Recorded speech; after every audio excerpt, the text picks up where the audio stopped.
네, 안녕하세요. 저는 영화 저널리스트 유하정입니다. 너무 많은 분들이 이 작품을 보러 와주셨고 아마 이제 이 작품을 픽한 변영주 감독님이 어떤 이유로 어떤 연유로 여러분들께 이 작품을 선보이고 싶으셨는지 궁금하셨을 텐데 변영주 감독님께 먼저 인사를 좀 들어보도록 하겠습니다. 예, 그 1983년도 영화 이게 보니 프레임즈라는 영화를 보러 와주셔서 되게 신기하고요. 감독님이 픽하셨잖아요. 근데 제가 얘기했잖아요. 네, 제주도가 그렇게 아니었다고. 얘기할까요? 그것도? 네. 솔직히 말하면 이제 25주년 그 리디스커버리 섹션이 있다. 그래서 그 프로그래머가 이런 섹션이 있는데 감독님이 하나 좀 추천하시고 지휘를 해주셨으면 좋겠다. 네. 근데 제 머릿속에서는 어떤 영화가 계속 있었냐면 전사의 징표라는 프라티바 파마의 다큐멘터리가 있어요. 제가 살면서 봤던 다큐멘터리 베스트 5에 들어가요. 네. 너무나 훌륭한 태도와 낮은 목소리 가진... 포함인가요? 아니요? 네. 근데 그래서 전사의 징표라는 영화를 떠올리며 불꽃으로 태어나서 내가 할게요. 그런 거예요. 네. 그러니까 헷갈렸던 거예요, 제목을. 네. 근데 이제 그 이미 낙장 불입의 상태가 그렇습니다. 그리고 그 이유도 있어요. 왜냐면 제가 그 대화를 프로그래머랑 하기 2시간 전까지 프로젝트 불꽃이라는 제목의 드라마 대본을 수정하고 있었어요. 네. 그랬기 때문에 저도 모르게 그리고 집에 돌아와서 신나게 막 열심히 해라 뭐 파이팅 이러고 술을 퍼먹고 그 다음날 아침에 뭔가 찜찜해서 생각해보니 입을 곳이 그볼 곳이 아니었다. 그렇고 전사의 징표는 심지어 리디스커버리에 포함이 되지 않았더군요. 네. 그래서 근데 뭐 괜찮아요. 하지만 안타까운 건 뭐냐면 제가 불꽃 속에 태어나서를 하는 것이 안타까운 게 아니고요. 전사의 징표를 못 보신 분들이 계시다면 꼭 봤으면 했던 그러니까 그 얘기 잠깐 하면 이 작품이 뭐냐면 그 프라티바 파마 감독이 지금의 미국의 흑인 여성 그리고 그 흑인 여성이 아프리카로 방문해서 노예의 역사와 함께 동시에 현재 아프리카에서 벌어지고 있는 여성 할례에 대한 반대. 그러니까 뭐냐면 인종과 그 다음에 계급과 뭐 여성과 이런 것들을 끊임없이 섞어내면서 흔히 우리가 아프리카 여성들이 잔혹하게 여성 할례의 피해자가 되고 있다는 걸 굉장히 다행이야 뭐 이런 시선으로 볼 때가 있잖아요. 나는 그런 일을 겪지 않아서 다행이야. 아프리카에서 태어나지 않아서 얼마나 다행이야. 뭐 이런 생각을 할 때가 있거든요. 근데 정말 그런 것들을 절대 하지 못하게끔 끊임없이 현재와 그 모든 사람들을 연결시키는 다큐멘터리고 프라티바 파마 감독의 다큐멘터리가 올해 하나 상영이 돼요. 그래서 정말 제가 존경하는 그 여성 다큐멘터리 감독인데 놓치지 않으셨으면 좋겠다라는 예고편 하나 날리면서 본격적으로 들어가 볼까요? 네. 그 작품은 그러면은 30주년 특별전에서 나를 키운 여성 영화로 미리 예약을 하고 25주년에는 이 작품은 강추하는 거죠? 그럼요. 사실 정말 이 작품도 너무 재밌지 않아요? 너무 재밌지 않아요? 네. 이게 이를테면 어떤 마음으로 만들었을까를 상상해 보시면 되게 슬픈 얘기인 게 이때가 1983년이에요. 미국이 이를테면 트럼프 월드의 예고편과 같은 세상? 레이건. 그쵸. 미국은 레이건이 압도적인 지지로 당선이 되었고 영국에서도 마거렛 대처라는 사람이 압도적으로 당선이 되었고 그러니까 갑자기 소위 북미와 유럽이 구구만이 살 길이야. 그러면서 이렇게 굉장히 국수주의적이고 마초적인 정부를 막 세우고 있었고 그리고 내부로 들어가면 1981년에 소위 HIV라고 에이즈라고 흔히 얘기하는 에이즈 감염자들이 발견되기 시작했거든요. 그러다가 1983년에 가서야 이게 바이러스다 어떤 피에 있는 어떤 바이러스의 문제다라는 게 발견이 됐고, 이게 90년까지 어떤 거였냐면, 그러니까 소위 그 호모병, 호모역병, 호모나병이라는 이름으로 굉장히 혐오의 대상이 됐었고, 그러면서 네. 그야말로 그 소위 성소수자 커뮤니티들이 완전히 붕괴되기 시작하던 시기. 그렇죠. 네. 네. 그리고 그 노조들이 완전히 그 파괴되어지던 시기. 뭐 한국 그냥 굳이 설명 안 하고 전두환의 시대. 뭐 이 시기에 그 감독이 너무너무 분노를 하면서 뭔가를 만들고 싶은데, 이게 그냥 지금 현재에 대한 반대를 하는 얘기로는 별로 재미가 없지 않나? 오히려 그거보다는 그 다음에 얘기, 왜 우리나라에서도 그런 얘기 많이 하잖아요. 되게 상황이 어려울 때, 세상이 어려울 때, 예를 들면 되게 이렇게 그 파시즘의 시대일 때 사람들이, 하지만 그 여성의 그 현재에 대해서도 우리가 그러면 주변부 얘기는 잠시만, 네. 더 중요한 게 먼저 있잖아요. 라고 하는 바로 그런 것들에 대해서 문제 제기를 하는 방식으로 만들어진 그런 영화라서, 네. 그런 그 시대적인 생각들을 하시면서 이 영화를 떠올려 보면, 이 리치 보든 감독과 그의 친구들이 네. 얼마나 이를 악물며 이 영화를 만들었을지. 네. 그래서 실제로 영화에 나오는 그 시위 장면에 네. 그거 찍고 있으면 만들어서 찍은 건데, 그 진짜 지나가는 사람들이 나도 저 이슈에 동의한다고 막 네. 촬영을 방해하든. 실제인 네. 줄 알고. 네. 근데 그러니까 그럴 수밖에 없었던 게, 만약에 제대로 된 장비와 어떤 촬영이 세팅이 된 현장이었다면 당연히 그런 생각을 안 했겠죠. 근데 이건 너무 게릴라성으로 찍을 수밖에 없었고, 그걸 효과를 노린 것도 있지만 보통의 게릴라성으로 찍는 데 있어서는 그럴 수밖에 없었던 이유가 있잖아요. 돈이 없으니까. 그렇죠. 익숙한 거니까. 네. 일단은 이화정 기자님이 리치 보든 감독에 대해서 좀 설명을 해주시는 것도 좋을 것 같아요. 어떻게 보면은 사실 이제 이 문제, 지금 변영주 감독님이 얘기하신 그 문제를 연출자로서가 아니라 그냥 그 당시를 살았던 여성으로서 그 나이대에 가장 어떻게 보면 민감하게 반응할 수 있는 세대였던 것 같아요. 1958년생이거든요.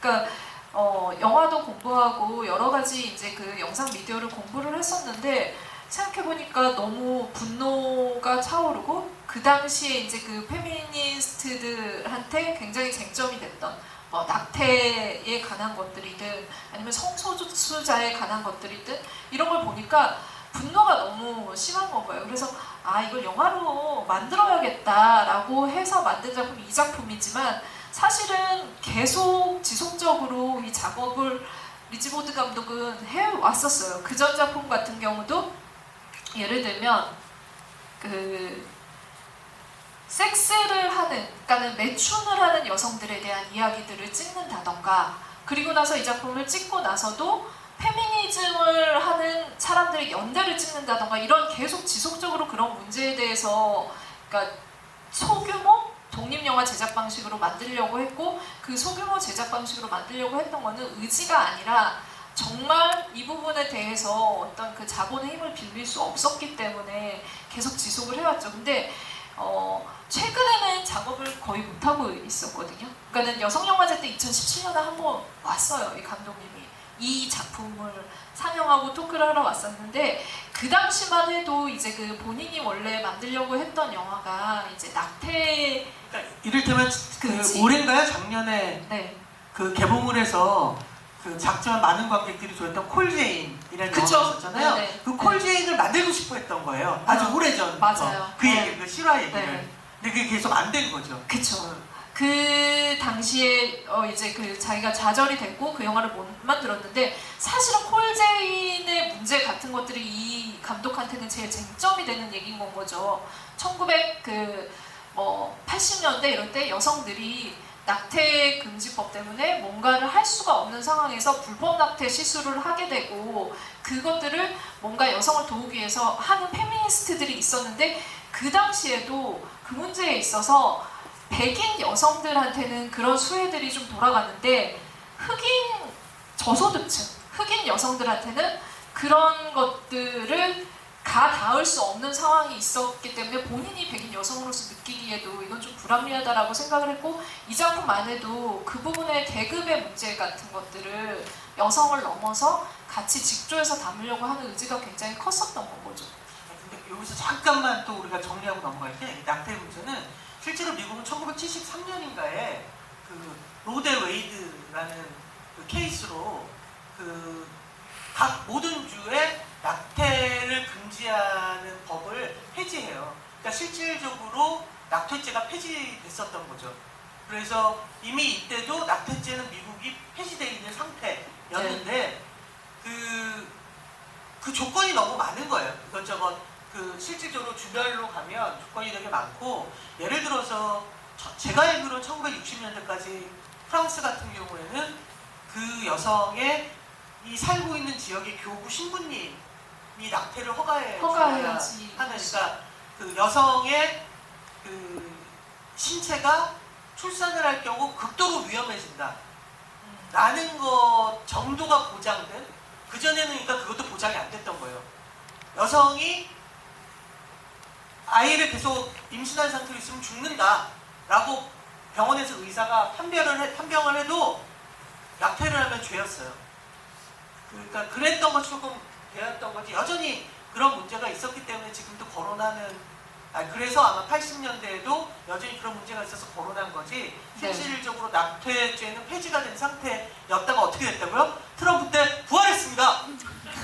그러니까 뭐냐면 로데 웨이드 케이스를 뒤집었어요. 그러니까 지금은 사실 이제 그 낙태를 하려면 다른 주로 간다던가 어떤 방식을 취해야 되는데, 그게 어떻게 보면 몇십 년 전으로 다시 굉장히 투쟁을 해서 어떤 방식으로 조금이라도 열어놓은 것들을 역행하는 상황이 됐고, 이 감독 자체가 거의 이제 그 페미니즘으로 봤을 때는 2세대, 그러니까 이 영화도 2세대 페미니즘의 영향을 받았다라고 본인도 얘기하고 있고, 어떻게 보면 이제 뭐 버지니아 울프 같은 그런 소설가들이 자기의 작품을 통해서 이 여성이 글로 뭔가 여성의 불합리함을 토로하던 그 시기를 넘어서 진짜 이제 그 지역 사회로 넓어지는 건 거죠. 성소수자 문제든 아니면 낙태 금지법이든 여러 가지 것들을 사회 현안이랑 같이 엮어서 할 때, 그럼 내가 이 영화를 어떻게 만들어야 된다라고 했을 때, 사실 현재의 이야기를 하는 거는 조금은 좀 너무 이제 그 위험할 수도 있다는 생각도 있었을 것 같다는 생각이 들어요. 이게 근미래잖아요. 그러니까는 가정을 하는 건 거죠. 지금 어떤 혁명, 사회주의 혁명이 끝나고 모든 사람들이 어떤 혜택을 누리기 시작하는 그때에도 여전히 지금 우리 현실과 똑같이 여성들만, 그리고 여성 중에서도 흑인 여성들, 그리고 레즈비언, 이런 사람들은 모두 불합리한 환경 안에서 여전히 살고 있고, 그 환경 안에서 그렇다면 이들이 어떻게 행동하고 분열되어 있는지를 보여주는 굉장히 재미난 상상이라는 생각을 했어요. 저는 그래서 이게 일종의 약간 우화 같기도 하고, 한편으로는 좀 재미있는 감독이다라는 생각, 이런 상상을 한다라는 것 자체가. 그러니까 기본적으로 이제 약간 왼쪽에 있는, 아마 이분이 어디 사는지를 제가 모르겠지만 아마 뉴욕이 분명한, 그래서 그 1980년대 뉴욕에 있었던 다양한 종류의 전위 행동예술가들과 분명히 함께 했을 것이고, 실제로 그 리치 버든 감독이 굉장히 그 동의하지 않고 그 반대편에 서서 비판을 했던 게, 이 당시에 제일 유명했던 페미니스트죠. 그 글로리아 스타이넘. 그러니까 글로리아 스타이넘과 그녀의 잡지였던 미즈, 즉 그러니까 우먼 리브 운동에 대해서 굉장히 반대를 했대요. 왜냐하면 우먼 리브 운동이 너무나 그 돈 있는 백인 여성 운동, 그래서 어떻게 직장에서 더 출세할 것인가, 어떻게 여성이 성공할 것인가, 에 너무 집중하고 있어서 그 리치 버든 감독은 그렇지 않고 오히려 이를테면 그 노동하는 노동계급 여성들이 어떻게 그 동일 노동 임금을 받을 것인가, 또는 그 일하는 여성들이 어떻게 그 직장에서 그 안정된 고용 상태를 유지할 것인가. 그래서 이 영화에서 보면 끊임없이 중간중간 시퀀스와 시퀀스 사이에 그 리치 버든이 생각하는 여성 노동의 모습들이 다큐멘터리로 쭉 나오잖아요. 다큐멘터리처럼 거의 일하는 여성들의 그래서- 손이 계속 나오죠. 네. 그래서 그랬던 것이 아마 리치 보든 자체가 이를테면 그 어떤 단순하게 여성이 어떻게 되는 걸 떠나서 그 가난한 여성 또는 유색인종 여성 또는 뭐 성소수자 여성 또는 장애인 여성에 훨씬 더 집중해야 된다라는 고민을 하면서 만들었던 것 같고, 그녀가 실제로 그 인터뷰한 걸 보니까 그 이본 레이너나 한나 윌키 같은 예술가로부터 굉장히 영향을 받았다고 해요. 맞아요. 그래서 이본 레이너는 그 무용가예요. 현대 무용가인데 그 무용가들의 그 여성 무용가들의 의상이 너무 그 육체를 과시하는 것처럼 보인다고 해서 뭐 이를테면 추리닝을 입고 운동화를 신고 그 무용을 할 수 있는 무용을 안무한다던가 이랬던 그 예술가였고, 한나 윌키는 제가 너무너무 좋아하는 사람인데 그 일종의 그 사진 예술을 하시는 분이었어요. 근데 이분이 되게 유명한 사진이 인트라비너스인가라는 건데 자기 자신을 벗은 것과 자기 어머니, 근데 이제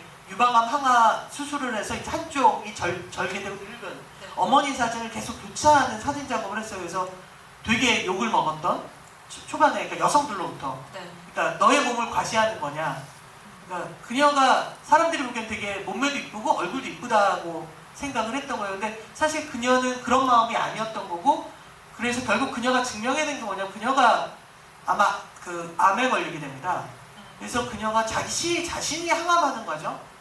그걸 또 다시 계속 사진으로 찍어서 전시를 하면서 그녀가 보여주고 싶었던 건 뭐냐면 여성의 어떤 육체 또는 아름다움, 사람들의 어떤 시선이라는 것이 얼마나 유한한 것이고, 또는 그 유한함 속에서 그 육체는 끊임없이 병마나 또는 그 자신의 경제적인 상황이나 또는 개인적인 어떤 것과 싸워나가면서 버티는 어떤 육체가 되는 거잖아요. 그래서 그런 것들을 계속했던 예술가인데 이런 분들의 영향을 엄청 받았기 때문에 영화에서 보면 마치 비디오 아트 같은 네. 방식의 네. 그 쇼트나 시퀀스들이 되게 많이 나오거든요. 그러니까 어떻게 보면 이제 그 이 안에 그냥 여성 문제뿐만이 아니라 인종과 계급과 그리고 또 이제 그러니까 젠더 문제가 같이 복합적으로 있고, 이 부분은 그 80년대에 이제 그 페미니즘과 관련해서 이제 운동을 하는 사람들한테 쟁점이기도 했었던 것 같아요. 그러니까 교차성이라는 말로 아예 이제 불렀던 전문 용어가 있는데, 그냥 단순하게 차별이 하나로 분리되어 오지는 않는다라는 거죠. 이게 복합적으로 사람들을 억압하는 문제가 있었고, 페미니즘 안에서도 어떻게 보면 먼저 백인 여성들도 많이 차별을 받고 있기 때문에 그들에 대한 것들을 먼저 쟁점을 해결해야 된다라는 것들도 있었지만, 이렇게 운동을 하는 사람들 중에는 더 소수자들을 바라보는 어떤 방식의 투쟁을 해야 된다라는 게 있어서, 여기서도 제 갈등의 그 주요 원인은 사실 언론사들끼리 싸우잖아요. 그러니까 그 라디오 방송국끼리 싸우잖아요. 한쪽은 흑인을 옹호하는, 그리고 한쪽은 백인을 옹호하는. 근데 그들이 나중에 한 마음이 돼서 이렇게 그러니까 송신탑을 폭파하는 것까지 가는, 그래서 소기의 목적을 달성하는 것까지 가기까지의 그 페미니즘 내부 안에서의 논쟁들을 어떻게 뚫고 나가는지까지 가는 부분들을 이제 그 목표로 하고 달려왔던 거죠. 그래서 영화 자체는 정말 이제 그 많은 친구들의 도움, 그 당시에 이제 그 페미니즘에 뭔가 이렇게 작품적으로도 하려고 했던 사람들이 많이 참여를 해서 그 부분들을 사실 이 감독도 흑인의 인권 문제에 대해서 그렇게 속속들이 알지는 못했던 것 같아요. 그래서 실제로 흑인이나 아니면 레즈비언들을 캐스팅하는 것이 굉장히 중요한 문제라고 생각을 했고, 그들의 생생한 어떤 언어 같은 것들을 담아야겠다라고 생각을 해서, 이게 좀 시나리오 자체가 혼자 다 써서 만들었다기보다 굉장히 즉흥적으로 나온 것들도 많았고, 이 중에 이제 그 언론사의 기자 중에 한 명으로 나온 사람이 얼굴을 그러니까 유추하기 힘들 수도 있는데 캐서린 빌글로 감독도 있어요. 그런 식으로 그 당시에 활동했던 사람들이 있었는데, 사실 감독의 다른 작품에도 캐서린 빌글로가 나오거든요. 그런 식으로 같이 뜻을 같이 하는 사람들이 좀 마음 맞춰서 만든 영화가 불꽃 속에 태어나서였던 거죠. 근데 저는 되게 요번에 저도 이제 다시 보니까 놀랍게도 시의적절해 버렸다. 이 오리전 영화가. 그러니까 예를 들면 뭐 사실 낙태 문제도 그렇고요. 뿐만 그쵸? 아니고 왜 그런 거 있잖아요. 왜 그 소위 사회주의 그 네. 선배 언니들이 이제 방송 토크쇼에 나와서 저 어린 것들이 우리의 역사를 선망하고 있어서 뭔가 자꾸 혁명 얘기를 하는 거다 뭐 이런 말. 세대 그러니까 네. 그러니까 되게 이렇게 네. 방법론. 되게 우리한테도 이렇게 시의적절하다. 그러니까 이를테면 어떤 그러니까 다양한 페미니즘 행동이 있을 수 있잖아요. 왜? 왜지? 근데 눈빛이. 근데 이를테면 아니야 그건 내가 하는 페미니즘이 아니야라던가 그건 잘못된 페미니즘이야라고 이제 하는 경우에 저는 언제나 가장 궁금하게 보였거든요. 그러니까 일단 이 페미니즘이 뭔데요? 그러니까 그런 것처럼 그러니까 뭔가 그것은 세대의 문제일 수도 있고 또는 뭐 다른 사실은 관점의 문제일 수도 있는데 그 세상의 모든 변화를 꿈꾸는 운동은 실수를 해요. 네. 실수를 해요.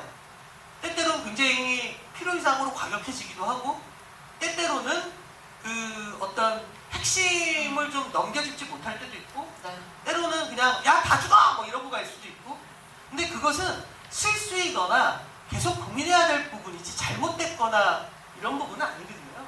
예를 들어서 그 미국 흑인 인권운동에서 가장 과격했던 단체가 그 블랙팬서잖아요. 네. 어벤져스 블랙팬서 말고. 근데 그 블랙팬서가 결국은 왜 문을 닫았냐면 사람들이 넌 잘못된 흑인 인권운동이야? 그래 난 잘못됐구나 이래서 닫은 게 아니라 실질적으로 시스템이나 법률이 흑인 인권에 대해서 조금씩 받쳐가기니까 더 이상 먹히지 않는 거예요. 그러니까 뭐냐면 그 과격한 말은 시스템의 문제이지 과격한 말 자체는 굉장히 사실은 희망이 없기 때문에 나올 수 있는 말이잖아요. 네. 그래서 그런 것이 바로 이 영화에서도 이렇게 막 보여서 개인적으로는 되게 재밌다. 그렇죠. 네. 그러니까 사실 근데 이제 여기서 이 영화에서 그 과격함의 극치를 보여주는 건 이 많은 이제 그 보수 쪽에서 공격하는 지점인 이들이 자경단으로 활동을 하고 남성들의 어떤 그런 그 행동 자체를 좀 규제하려고 하는 그런 움직임을 보이는 건데, 그러니까 대대로 어쨌든 이 운동을 하는 사람들한테 과격함이 있었던 시기가 있었잖아요. 그렇죠. 예를 들면 여러분들도 많이 보신 작품 서프라제트 같은 영화들 보면은 1920년대 그 영국에서 그냥 말로 해서는 안 되니까 어떻게든 자기들의 어떤 그 의지를 관철시킬 수 있는 걸 행동으로 보여준다라는 거였는데 여기서도 그런 부분들이 나오는 것 같아요. 그러니까는 그냥 놔두면 진짜 신림동 사건 같은 것들이 나오니까 행동을 해야 된다라는 것들을 가지고 가고 있었고 그 부분에 대해서 공격을 받더라도 계속 어떤 방식으로 목소리를 내는 거를 행동으로 옮겨야 된다는 게 있는데 그게 공격이 들어올 수도 있는 건 거죠. 그 부분에 대해서. 그렇죠. 네. 그러니까 되게 많은 고민을 하게 만드는 그러니까 계속 그 생각이 일단 1983년 제가 고등학교 2학년 때거든요. 네. 옛날 사람이시죠. 네. 한창 공부하다가 선생님한테 혼날 때 근데 그때 만들어진 영화가 지금 한참 나이가 몇십 년이 된 지금 내가 살고 있는 이 공동체를 고민하거나 해석할 때 여전히 유효한 어떤 것들이 있다는 게 그런 생각이 드는 거예요. 내가 이제 여성의 얘기도 하지만 또한 이제 저는 요즘 제일 화가 나는 것 중에 하나가 이를테면 장애인 그 차별철폐 운동을 하시는 분들을 보면서 사실은 여성하고도 연관이 있어요. 왜냐하면 그 임신한 여성이나 유모차를 가진 여성들이 서울에 살고 있는 그 임신을 하거나 유모차를 그 아이를 그 이동해야 되는 그 여성의 경우에 장애인 운동이 없었으면 여러분 엘리베이터 못 탔어요 아직까지. 네. 정말 아주 오래전부터 장애인 철폐, 그 차별철폐 운동 쪽에서 열심히 막 지하철에서 그 투쟁도 아니지 지하철을 타고 가려고 하는 거죠. 네, 네. 그냥 그게 그냥 늦어진 이동권. 거죠. 왜? 서비스가 버스가 엉망이니까. 그러면서 싸워오면서 서울에 있는 수많은 지하철역에 엘리베이터를 단 거예요. 그리고 이제 몇 개 안 남았어요. 정말 몇 개 안 남은 거야. 근데 갑자기 그거를 뭐 이를테면 공정이니 역차별이니, 이 영화에서도 그게 나오잖아요. 그 남자들이 시위를 하잖아. 정부가 그 장애인과 여성들에게만 기회를 기회를 줘서 주고 있다고. 역차별 당한다고 나 재작년 우리나라인 줄 알고 깜놀? 근데 사실은 그런 가짜 뉴스들이, 또는 그런 어떤 그 혐오임이 분명한 잘못된 그 주장들이 결국 우리 모두가 시스템 안에서 보호받게 하는데 방해를 하고 있다라고 생각을 하면서, 그러니까 사실은 되게 걱정을 했어요. 그러니까 아까도 얘기했지만 영화를 잘못 선택했다고 그랬잖아요. 그래서 보면서 이거 너무 옛날 얘기만 하면 어떡해. 기억도 잘 안 나니까. 근데 너무 지금이랑 맞아떨어져서 너무 시의적절하다는 생각이 들었던 것 같아요. 네. 지금 보기에 정말 굉장히 딱 어울리는 작품이라는 생각이 들고, 저는 이 감독이 가지고 있는 굉장히 세련된 방식이라고 생각을 하고, 어쨌든 블랙 코미디적인 요소들도 가지고 있어서 지금까지 영화를 계속 만들어줬으면 좋지 않았을까라는 생각이 있었는데, 보니까 좀 좌절이 있더라고요, 최근에는. 그러니까 90년대 초반에 사랑의 범죄라는 영화를 찍었는데, 그 영화의 주인공이 숀 영이었어요. 그 블레이드 러너 그 배우 너무 좋아하시잖아요. 근데 그 당시에 이제 그 미라맥스에서 제작을 했고, 여기 이제 그 미투가 끼어든 거죠. 이후에 숀 영이 폭로를 했어요. 그러니까는 하비 와인스타인이 자기를 원치 않는 어떤 노출을 하게 하고 계속 원치 않는 상황을 가담시켰다. 근데 거기서 감독이 방관했다라는 식의 어떤 폭로를 함으로 인해서, 사실은 이 감독은 자기는 그런 방식의 그 가학적인 행동을 하지 않았는데 그 부분에 계속 연루가 되면서 항변을 못하는 상황이 된 건 거예요. 근데 어쨌든 간에 여성이자 배우인 숀 영이 그 부분에 대해서 폭로를 했고, 자기가 연출가로서 활동을 못하는 것보다 훨씬 더 이 사람은 더 많은 고통을 받았었기 때문에 자기는 영화의 감옥에 갇혀 있는 것 같다, 지금 더 이상 만들 수 없는. 그래서 이 영화 보면은 넷플릭스에서 그 시리즈 오렌지 이즈 더 뉴 블랙 이런 거 막 만들 것 같잖아요. 근데 그런 것들에 대해서 왜 안 만드냐라는 그 질문에 대해서 본인이 지금은 좀 약간 그런 상황이다라는 얘기를 했더라고요. 근데 여전히 계속 그 비슷한 이야기를 하려고 했고 의지를 가지고 있는 감독이긴 하다라는 생각 들어요. 일단 질문을 좀 받아보고 또 얘기를 이어가도록 할까요? 알겠습니다. 네. 저 참고로 말씀드리면요, 그 질문해주신 분들께 선물이 있대요. 네. 80년대 과자 스타일 이게 생각과자라고 특별히 해서 제작했습니다. 전 처음에 생강과자, 생각시 과자, 무서운 과자네? 뭐 이랬다가 이게 그냥 생각과자라는 말을 들었고요. 네. 그 80년, 그러니까 옛날 과자를 질문을 하시면 되겠네요. 네. 80년 손을 들어주시면 마이크가 여러분께 갈 겁니다.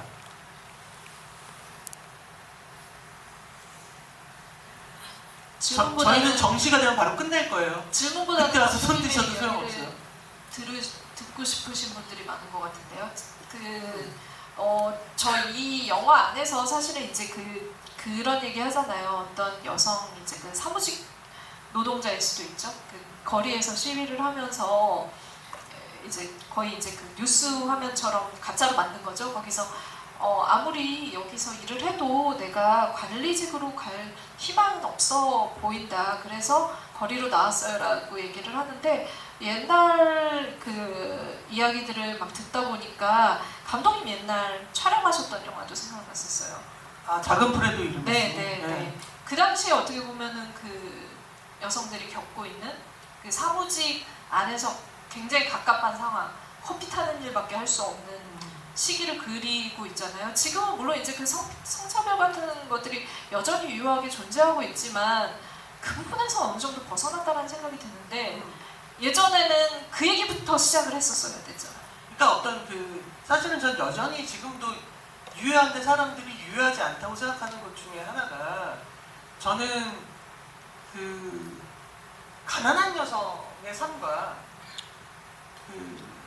돈이 있는 여성의 삶이 일치하는 부분이 있지만 점점 더 굉장히 달라지고 특히 안정성이라는 부분에서 굉장히 많이 달라진다고 생각해요. 네.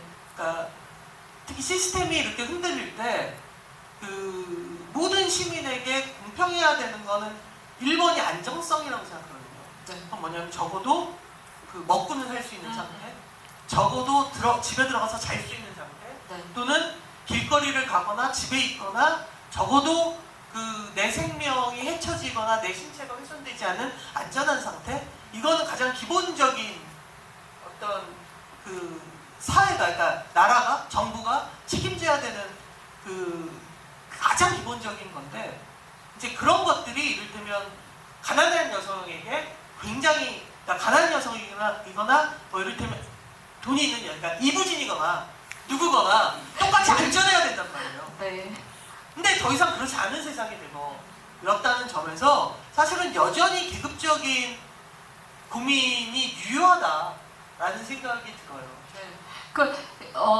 사실 이제 이게 여성의 문제에만 국한되지는 않죠. 지금 말씀하신 것처럼 소수의 소수는 더 어떤 방식으로든 잘 살아갈 수 없는 사회에 기울어진 땅이긴 한데 80년대 말부터 90년대에 만들어진 많은 작품들을 보면 상업영화에서도 이런 부분에 대한 것들을 활용을 한 작품들이 많거든요. 최근에 리메이크가 돼서 생각이 났는데 이 영화 리메이크작이 완전 흥행 실패했어요. 뭐냐면 캔디맨이라고 들어보셨어요?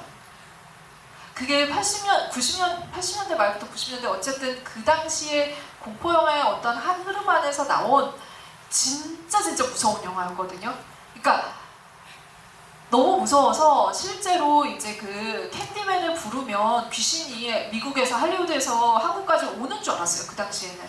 그러니까 캔디맨을 3번 부르면 캔디맨이 나타나서 사지를 갈갈이 찢어 발기는 그런 영화거든요. 근데 그 영화의 근본까지 들어가서 캔디맨이 왜 나타나는지를 보면은 노예제의 흑인이 탄압을 받았고 백인 여성이랑 사랑을 해서 완전히 그러니까 어떻게 죽였냐면 다 찢어 발겨서 꿀을 다 발라가지고 먹히게 하는 그런 방식의 것들을 가감없이 보여주고 그 사람이 나중에 이제 귀신으로 환생을 해서 캔디맨이 나타나서 피해 처단을 하는 영화란 말이에요. 근데 이게 이제 남성한테 갔을 때도 그런 거였는데 거기서 더 마이너한 흑인 여성으로 오면은 진짜 기본권조차가 보장이 안 된 베이스가 그 당시에 이제 80년대 전반과 90년대 초까지 오던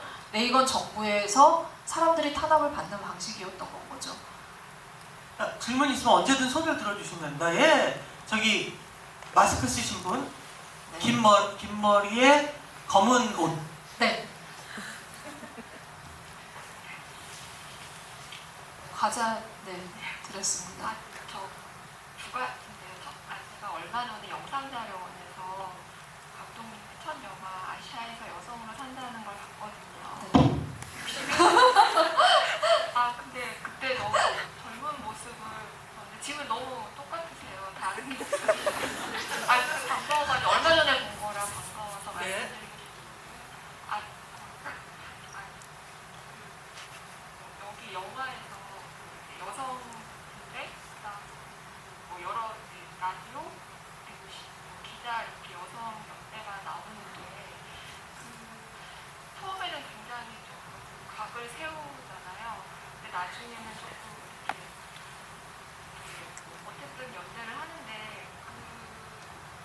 새 집단이라고 해야 되나?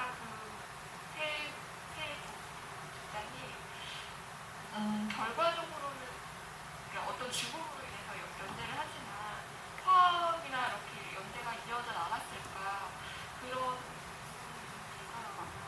어떻게 생각하시는지 사실은 세상을 유지하고 싶은 사람들보다 세상을 바꾸고 싶은 사람들이 훨씬 더 손을 잡기가 힘들어요. 왜냐하면 각자의 첫 번째 바람이 다르거든. 그러니까 뭐냐면 세상을 유지하고 싶은 사람들은 바람이 일치해요. 이 사회가 변치 않은 상태에서 지속되기를. 근데 세상을 바꾸고 싶은 사람들은 각자 첫 번째, 제일 먼저 싸우고 싶은 게 달라요. 근데 그것을 양보한다는 건 정말 어려운 일이에요. 그래서 제가 제일 기계적으로 재미없다고 생각하는 말이 뭐냐면 뭐 보수는 부패로 망하고 그 진보는 분열로 망한다. 아니요, 진보는 분열하기 때문에 진보일 수 있다고 생각을 하거든요. 멋있는 말인 것 네, 같은데. 그래서 오히려 그것을 죽음 이후에 네. 연대할 수밖에 없었던 건 뭐냐면 누군가가 희생이 되자마자 모두가 알게 된 거죠. 그녀를 무엇으로 규정할 것인가. 그쵸. 그녀는 저라디오 사람이냐 아니면 이쪽 그룹이냐. 어디에도 해당되고 어디에도 해당되지 않는 그녀가 피해를 본 순간 이게 자기의 문제가 네. 되기 때문에 연대할 수 있는 거라고 생각을 했고, 그렇죠. 네. 참고삼아 말씀드리면 이 영화가 개봉하고 나서 그러니까 여성이 해방되려면 세계무역센터를 폭파시켜야 된다는 거야? 라고 어느 비평가가 썼대요. 그쵸. 네, 네. 그래서 감독이 되게 친절하게 내가 무역센터가 아니라 송신탑만 성신탑이다. 포개는 거고 네. 영화 내에서도 어떤 인명피해도 없었다. 네. 그러니까 내가 폭파한 건 무역센터가 아니다라는 걸 굉장히 강조를. 왜냐면 모든 질문에 이 영화는 마지막에 세계무역센터를 폭파한다라는 식의 리뷰들이 끊임없이 나왔었거든요. 아니다. 그 얘기를 했었고, 사실은 이제 이 영화에서 기폭제가 되는 거는 너무 멋있는 활동가이죠. 노리스의 죽음이잖아요. 근데 그 죽음을 굉장히 적나라하게 드러내는 방식. 그러니까 그걸 이용하려고 하잖아요. 언론들이. 그러니까 우리가 그러면은 여기서 지금 앞으로 한 발짝 나가려면 뭘 할까? 이걸 보여주자라는 선정적인 어떤 그것들을 보여주는데, 거기서 이들을 뭉치게 한 건 결국은 이제 이거를 은폐하자라는 이야기를 듣고인 것 같아요. 그러니까 이걸 그냥 이 사람의 흔적을 지워버리자라는 얘기를 듣고, 지금 더 이상 이렇게 해서는 안 되겠다. 뭔가를 부셔야겠다라는 생각을 부셔버릴 거야. 이렇게 된 거죠. 또 질문이 있으시죠? 예, 아까 그분 뒤쪽에 계신 분이요. 안경 끼신 분. 근데 노리스는 멋있었어요. 감독님 그때 옛날이 더 멋있었을 것 같지 않아요? 고2 때. 네. 저는 이 영화가 굉장히 뭔가 전설 속에서 들려오는 그런 여성 영화에서 굉장히 중요한 영화다라고만 들려왔지만 사실 볼 기회가 너무 없었기 때문에 제대로 잘 알지도 못하고 이 얼굴 기억나, 이거 되게 중요한 영화였던 것 같아, 그냥 그걸 하나로 신청해서 이제 예매해서 본 경우라서 보면서 좀 너무 혼란스럽기도 했고, 그런데 너무 지금과 잘 맞고, 또 지금 약간 Y2K 그 바람이 불고 있잖아요. 그래서 그런 영상의 그 비디오 아트적인 측면이나 음악 같은 측면에서도 지금과 너무 닿아 있고, 안에 있는 그런 말들도 지금 시대와 닿아 있는 영화여서 굉장히 인상적이었던 것 같아요. 그런데 제가 이런 공부를 하면서 이런 영화들을 쫓아서 가다 보면 항상 70년대, 80년대에 나왔던 대중문화 현상들과 이런 것들이 다 어우러진 것을 거쳐갈 수밖에 없게 되는데, 그때는 물론 아까 그 시대적 배경을 얘기하셨을 때 그렇게 분노하고 들끓고 이런 게 또 폭발할 수밖에 없었던 상황이 있었던 것 같아요. 근데 지금도 당연히 폭발할 수밖에 없고 막 분노하는 상황이 계속해서 일어나는 건 마찬가지지만, 그때처럼 더 뭔가 하나로 뭉쳐서 뭔가 딱 나올 만한 그런 게 없는 것 같다라는 생각이 좀 들기도 하는 것 같거든요. 그리고 이 영화 안에서도 막 그런 미디어가 너무 많아서 분산되고 있어 막 이런 얘기를 했던 것 같은데, 그런 측면에서 현재에는 어떤 식으로 예술 활동 혹은 미디어 활동으로 이런 이야기를 할 수 있을지 그런 의견을 좀 듣고 싶습니다. 그러면은 감독님이 사실 창작자로 고민하는 지점이 이기도 할 것 같아요. 이전에 지금도 굉장히 많은 여성 감독들이 독립 영화를 만들고 있어요. 그러니까 저는 그런 미디어를 통해서 열심히 싸우고 있는 가장 최전선에 특히 우리나라의 그 어떤 여성 다큐멘터리 감독들이 있다고 생각하거든요. 네. 그분들의 영화를 놓치지 말아주셨으면 좋겠다는 얘기를 항상 먼저 하고 싶어요. 그러니까 그들이 바로 지금 2023년에 여성들과 손을 잡고 만들고 있는, 그러니까 저는 이를테면 저는 아직 정말 모르겠지만 우리가 개막식 때 그 올해 보이스상을 수상하신 최말자 선생 같은 경우 분명히 누군가가 그분을 촬영하고 있을 거라고 생각하거든요. 그러니까 그런 식의 어떤 활동들이 계속되고 있고, 이를테면 또 한 번 또 그 보이스 그 시상자인 성소수자 부모 모임 같은 경우에는 정말 어머니 두 분이 네. 너무나 멋진 모습으로 하는 다큐멘터리가 이미 나왔고, 네. 그래서 그런 활동하고 있는 어떤 여성 독립 영화 감독들의 작품들을 놓치지 않는 게 제일 먼저인 것 같고, 네. 저는 그냥 저는 자주 절망하지만 또 금방 멀쩡해지려고 애쓰는 편이에요. 그러니까 뭐냐면 여전히 사람들이 결국 선의를 향해 전진한다는 걸 믿고 있기 때문에 그런 되게 끔찍한 사건들이 일어나고 있고 끔찍한 결과들이 나오고 있고 말도 안 되는 어떤 마타도들이 나오고 있지만 결국 사람들은 선의를 받아낼 것이다.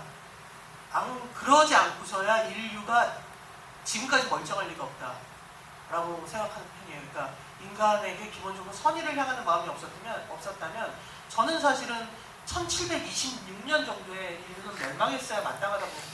우리는 안 태어난 거고. 그렇지. 네. 아니지, 다른 외계에서 태어났겠지.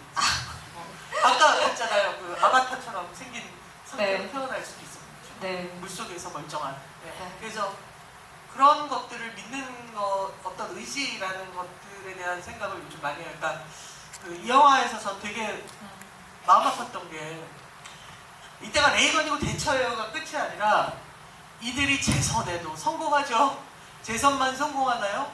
아버지 조지 부시가 그 다음 부통령 하다가 대통령이 또 돼요. 그 이유를 우리가 다 알고 있군요 지금. 네. 그러니까 정말 너무나 힘들었던, 네. 그러다가 짠 하고 나타난 게 클린턴이었던 거야. 네. 그러니까 미국의 소위 진보 세력 어떤 여성들에게 있어서 클린턴은 엄청난 인물이었던 거죠. 드디어 숨을 쉬게 만들어주는구나. 그래서 나중에 클린턴이 성추문이 일어났을 때 클린턴의 성추문이 그 정도는 대통령을 그만두지 않아도 돼 라고 주장을 하는 사람과 야 너 미쳤어 갑자기 어떻게 그런 얘기를 할 수 있어 이 사람으로 나뉘어서 진보지만. 엄청 싸우게 네. 되거든요. 근데 이런 것도 우리가 되게 비슷하게 느끼는 거나 겪게 되는 거잖아요. 그러니까 지금 어떻게 보면은 지금의 페미니즘 안에서의 그 안에서의 내부 갈등 같은 그쵸. 것들을 좀 보여주는 흐름인 것 같다라는 생각이. 그게 결국은 네. 아들도 대통령이 되게 돼. 네.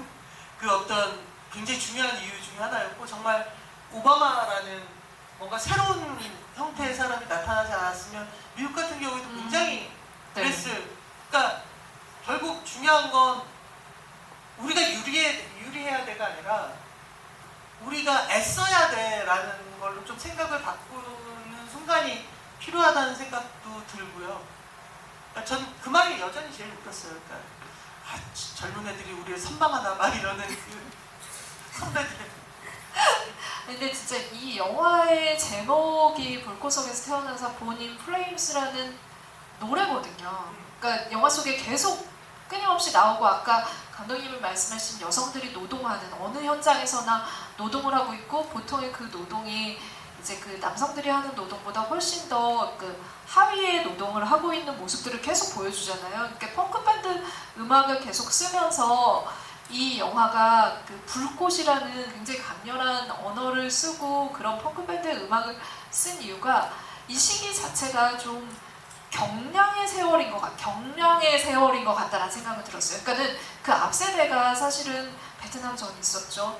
전쟁도 끝났지. 근데 이제 또 막 워터게이트 사건 같은 거 막 터지고 막 이런 것들로 뭔가 커다란 쟁점이 있었던 건 거예요. 남성이건 여성이건 모두가 어떤 방식으로 이제 그 결계를 할 수 있는 쟁점이 있었는데 그 안에서 그러면은 그 커다란 경량 안에서 우리가 뭐를 놓치고 있는지에 대해서 계속 좀 끊임없이 생각하게 하는 작은 목소리들이 있었던 거죠. 이게 거대한 목소리는 아니었거든요. 사실 만약 거대한 목소리였다면 이 영화를 이렇게 짧은 러닝타임으로 독립영화 제작 방식으로 그리고 그 당시 감독이 만든 걸로 보면은 거의 5천만 원, 6천만 원 정도 가지고 찍은 영화예요. 이 영화를. 네. 그러니까 4만 달러 정도로 찍었는데 그것도 돈이 없어서 한 번 찍고 한 달 쉬었다가 돈 모이면 또 찍고 그런 방식으로 찍었는데 그 부분들의 작은 목소리들을 그 쟁점 안에서 커다란 쟁점 안에서 우리가 어떻게 개선해서 나갈지를 계속 타진해보는 영화? 그래서 지금의 어떤 이제 이 목소리들이 왜 직결되지 않을까요라고 했을 때는 조금은 좀 우리가 불꽃이 지금 있나? 라는 생각이 좀 그 불꽃 말고 강한 불꽃이랑 또 다른 뭔가가 좀 거대하게 끌어오를 수 있는 것들이 좀 필요하지 않을까? 지금은 좀 약간 쿨링되어 있다라는 생각도 조금 들어요. 뭐 그렇게 보일 수도 있겠지만 일단 기본적으로 저는 지금 제 입장에서 제가 보기에 젊은 여성들 우리 좀 더 세상에 대해서 불꽃처럼 얘기할 수 있도록 근데 그걸 못하는 이유가 뭐냐면 불안하고 무섭기 때문이라고 생각하거든요. 어떤 공격도 있을 수 있고 그러니까 내가 내일 생각이 바뀔 수도 있지만 오늘은 이 얘기를 해야겠어 라고 용기를 낼 수 있게 해주는 게 어른들의 역할인데 어른들이 그 역할을 못하고 있다 나를 비롯해서 라는 생각을 좀 많이 하는 편이에요. 물론 삐지기도 하지만 이를테면 뭐 한국에서 페미니즘은 트위터에서 시작되었다라든가 뭐 이런 말을 할 땐 굉장히 막 화가 나고 너무해 책 뭐 이러기도 하고 네. 또는 일본군 위안부 피해 여성에 대해서 할머니라고 부르는 것을 굉장히 가부장적이고 뭐 그렇다라고 얘기할 때마다 사실 그 할머니란 말은 고유명사거든요. 핵심은 뭐냐면 할머니가 돼서야 자기의 피해 사실을 세상에 알리게 되었다라는 그분들의 어떤 상황, 즉 2차 세계대전 당시에 피해를 입으신 거를 몇십 년이 지나서야 고백할 수밖에 없었던 대한민국이라는 사회, 즉 늙고 나서야 말할 수 있었던 것 때문에 할머니라고 말하는 거거든요. 그러니까 고유명사처럼. 그래서 여성일 때는 얘기할 수 없는 부분, 예, 두려우니까, 젊을 땐 네. 무서우니까. 그리고 그래서 필리핀에서도 그 필리핀 위안부 피해 여성들을 로라라고 표현을 해요. 그러니까 똑같은 일종의 고유명사인 거죠. 그녀들은 당시에 이런 피해를 겪었는데 이렇게 늙어서 아주 오래돼서야 자기 자신에 대해서 고백할 수 있는 용기를 갖게 된 것은 그 사회가 이 피해자가 살고 있는 그 사회가 얼마나 그 어떤 닫혀있고 피해에 대해서 허용하지 않는가라는 말이거든요. 네. 이게 무슨 여전히 가부장적이고 그분들을 뭐 이렇게 동네 할머니 취급을 하는 게 아니란 말이에요. 네. 근데 이제 뭐 그런 거에 종종 삐지지만 야 우리도 싸움하고 싸웠어 많이 싸웠어 뭐라는 생각은 하지만 그쵸? 그렇다고 해서 니들은 우리를 선망하는구나 라는 태도를 갖진 않으려고 애써보자. 내지는 뭐 그럴 수 있지만 결국 우리가 못한 게 있기 때문이겠지. 그러니 당신들이 좀 더 용기를 가질 수 있도록 뭔가 경기장을 만들어야 될 텐데 라는 고민을 이 영화를 보면서도 좀 그러니까 리치 볼덴 감독이 아마도 만들고 싶었던 건 경기장일 거예요. 그러니까 네. 각각 생각이 다른 여성들이 그럼에도 불구하고 같이 자기 목소리를 온전히 낼 수 있는 네. 어떤 힘을 경기장을 불꽃을 만들어야 된다. 불꽃에 굉장히 불꽃 계속 나오니까 노래도 계속 나오고 근데 그 노래 그 화면이 뭐야? 멋있고. 네. 우리 마지막으로 질문 하나를 딱 더. 하나 저쪽. 네. 제일 먼저 번쩍 드신 검은 옷 입으신 분. 검은 옷을 아니 그게 아니라 저분은 너무 빨리 드셨어요. 네. 네, 기다리다가 먼저 들어봤습니다.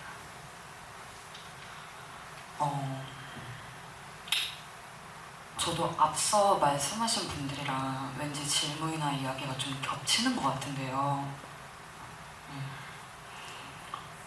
일단은 뭔가 말씀을 들으면서 약간 뭉클해지는 게 있고, 불꽃 얘기를 들으니까 불꽃 터트려도 해야 된다 이런 생각도 들고, 그 뭔가 감독님께서 뭔가 우리를 선망하지 않도록 뭔가 이런 말씀해 주시면서 뭔가 연결해 주시려는 뭔가 이 세대별 페미니스트들의 연결 이런 느낌이 뭔가 약간 감동적인 것 같고, 그리고 이게 뭔가 세대별 페미니스트들에게 뭔가 분열과 그런 것들보다는 세상이 뭐라 해야지?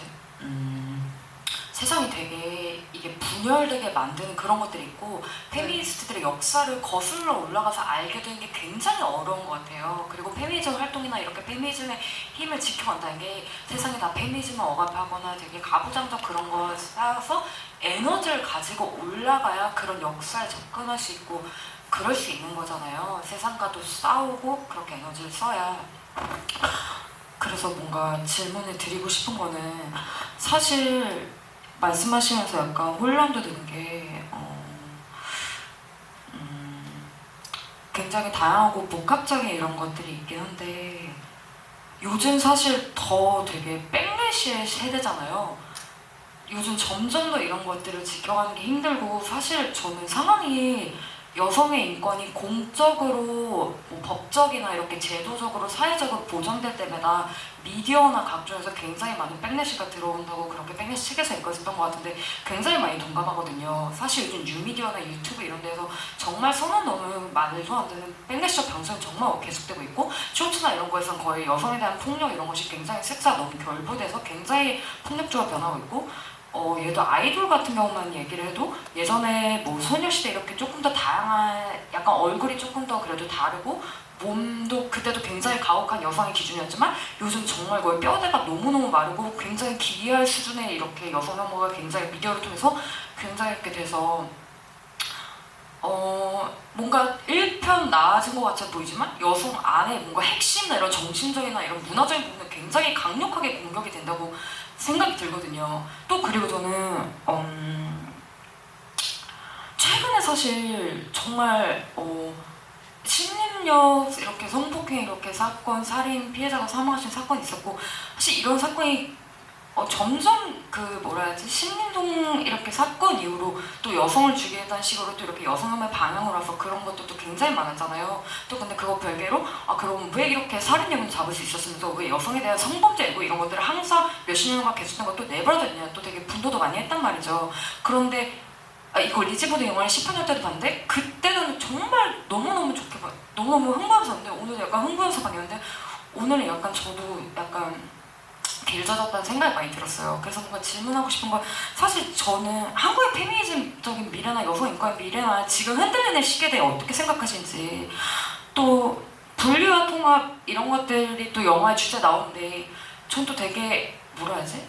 굉장히 여성들이 복합적이고 굉장히 뭐 계급적 다양한 그런 것들이 있지만 굉장히 여성이라는 차별 내에서 그 약간 핵심적인 그런 게 있다면 그거 이렇게 원형을 가지고 그게 여러한 방향 차별에 이렇게 섞여서 이렇게 여성의 현실을 복합적으로 만든다 생각하는데, 점점 더 약간 여성이 중심이 되는 이야기나 이런 것들은 점점 더 얘기가 덜 나오고 그런 식으로 굉장히 가혹하게 현실이 조금 변하고 있다고 저는 생각이 들거든요. 이런 부분에 대해서 약간 복합적으로 말씀을 조금 더 듣고 싶은 것 같습니다. 감사합니다. 저희가 어떻게 잘 전형적으로 해야 하는지. 시간이 많진 않지만 그냥 조금 다른 의견을 얘기하자면, 저는 옛날보다 지금이 여성 현실이 더 가혹하거나 안 좋아진 건 아니다 라고 생각을 해요. 다만 완성되어야 될 어떤 시스템이 완성되지 못한 채 지지부진해지고 있으면서 여전히 나왔던 어떤 그 잘못된 것들이 보이는 것이고, 그러니까 이를테면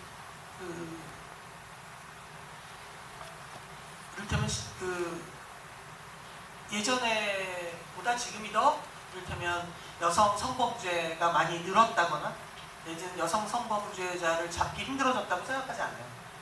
그 실제로 그 엠번방 이후에 네.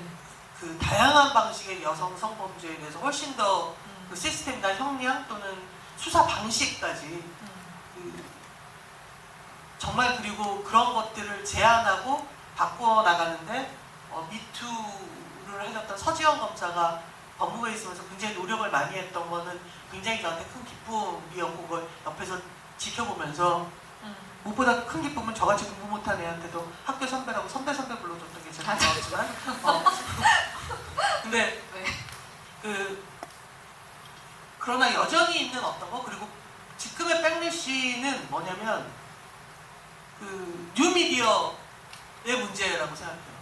그러니까 들리지 않았던 것들이 자꾸 보이게 되고 들리게 되는 네. 그 문제. 그래서 이거는 백래시 플러스 뭐냐면 어떻게 이 뉴미디어를 관리할 것인가. 뭐냐면 유튜브는 개인의 것이니까 마음껏 할 수 있게 해줘 라고 하기에는 너무 저널처럼 굴고 있잖아요. 그렇다면 저널다워지거나 개인 방송이라면 개인 방송다워지거나 뭔가 이 네. 어떤 뉴미디어에 대한 정리가 필요하다. 네. 그 뉴미디어가 이런 정리가 없다 보니 사실은 귓속말로도 해서는 안 된 말들이 너무 많이 나온다. 너무 자신 있게 응. 말들을 하고 그리고 있더라고요. 다 거짓말이야. 네. 응. 근데 진짜처럼 해. 다 가짜 뉴스인데. 그래서 특히 이제 여성 할당제에 대한 말은 거의 다 거짓말이고 실제로 여성 할당, 젠더 할당제라고 그러니까 그 양성 할당제라고 해서 실질적으로 초등학교 교사 경우에는 남성 수험생이 훨씬 더 이익을 봤어요. 왜냐하면 양쪽 성을 동등하게 거의 비슷하게 뽑으려고 할당했기 때문에. 그래서 그것은 단순하게 무슨 여성에게 주거나 이런 것들이 아니라 이런 것들이 끊임없이 거짓말이 마치 정말 말하기도 싫은데 조리퐁처럼 여성가족부에서 조리퐁이 여성 성기를 닮아서 그걸 금지시켰다더라. 여성가족부가 그렇게 멍청하지 않아요. 지금 모르겠습니다. 근데 그런 면에서 어떤 이런 백래시 아까 제가 장애인 차별철폐운동과 관련해서도 똑같잖아요. 굉장히 그것도 일종의 엄청난 백래시거든요. 그러니까 장애인들의 이동권을 보장해달라는 것에 이건 너무 공정하지 않잖아. 왜 저 사람만 봐줘라고 하는 건 얼른 불러서 정신 차리게 해야 될 문제이지 논쟁해야 될 문제조차 저는 아니라고 생각을 하는데 그렇게 사회가 오히려 백래시를 좀 더 확대보면 그렇게 가버린 거죠. 그러니까 해서는 안 되는 말, 이를테면 파업하고 있는 대학교의 청소 노동자들 때문에 내 학습권이 방해됐다라는 말을 못하던 시절에서 갑자기 하는 애를 찍는 사람, 그러니까 하는 애가 있는 시절이 아니에요. 하는 애를 찍어서 기사화하는 시대가 돼버렸단 말이에요. 그냥 그건 지워야 되는데 아니야 너 고등학교 때 공부 안 했어? 이런 거 라고 혼내야 될 친구한테 자꾸 마이크를 주는 그러면서 그 세력이 굉장히 큰 것처럼 마이크를 뺏어야 되는데 마이크를 그런 생각이 들기 때문에 오히려 저는 지금이 온전하게 세상을 다시 한번 시스템을 잘 만들 이를테면 서울국제여성영화제가 언제나 지지하고 있고 저도 네. 차별금지법이라든가 네. 또는 여성과 관련된 네. 안정성의 문제라든가 또 고용의 문제라든가 또는 다양한 방식의 특히 이제 10대 여성 같은 경우 굉장히 훨씬 더 위험도에 많이 노출되어 있기 때문에 이런 부분들에 대해서 더욱더 열심히 요구하는 것 또는 전 세계가 요구하고 있는 그것들을 잘 모아내는 것이 필요하다는 생각이 들어요. 네. 이 작품도 분명히 이제 할리우드라는 어떤 제도 안에서 만들어진 작품이 아니라 산업 안에서 만들어진 작품이 아니라 독립 영화인데 제가 이제 다음 주에 이번 주 주말에 백델데이라고